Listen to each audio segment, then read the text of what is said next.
અત્યારે અતિવૃષ્ટિના કારણે કુદરતી પ્રકોપના કારણે પંજાબ અને દિલ્હી જેવા વિસ્તારમાં ખૂબ જ ભયંકર પૂરની સ્થિતિ છે. પંજાબમાં ખેડૂતોએ પોતાનો જાનમાલ ગુમાવ્યો છે. ખેડૂતોએ પોતાના માલઢોરને સાચવવા મુશ્કેલ છે.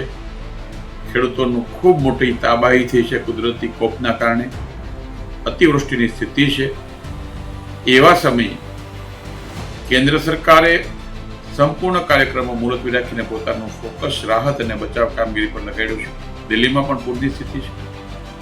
મિત્રો, એવા ટાઈમે ગુજરાતની અંદર આમ આદમી પાર્ટીના પૂર્વ મુખ્યમંત્રી દિલ્હીના અને સુપ્રીમો અરવિંદ કેજરીવાલજી આવી રહ્યા છે.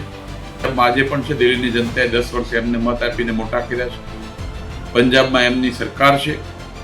ત્યાં પોતાને ધ્યાન આપવાના બદલે ત્યાંના ખેડૂતોની મુશ્કેલીઓની વચ્ચે ઊભું રહેવાના બદલે ત્યાંના ખેડૂતો માટે એટલો ખરાબ સમય છે કે એક ક્ષણ એક બધી જ પાર્ટીના લોકોએ ત્યાં એમની વચ્ચે રહેવું જોઈએ.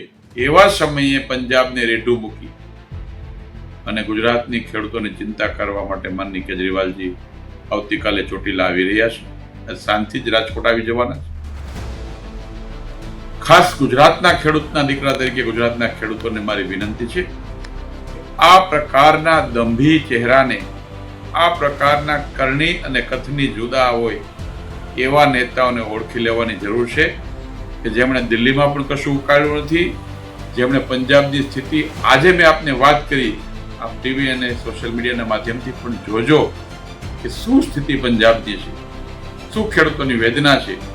એમની સરકાર છે, એમના મુખ્યમંત્રી છે, એમની પાર્ટીની સરકાર છે, ત્યાંની સ્થિતિની વચ્ચે રહેવાના બદલે ગુજરાતમાં રાજનીતિ કરવા માટે આવવું અને ગુજરાતના ખેડૂતોને કપાસના મુદ્દા પર ભરમાવવા માટે આવવું એ કેટલું વ્યાજબી છે.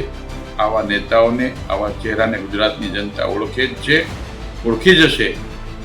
ખેડૂતોને પણ મારી વિનંતી છે કે આ પ્રકારના લોકોને ઓળખી લેજો.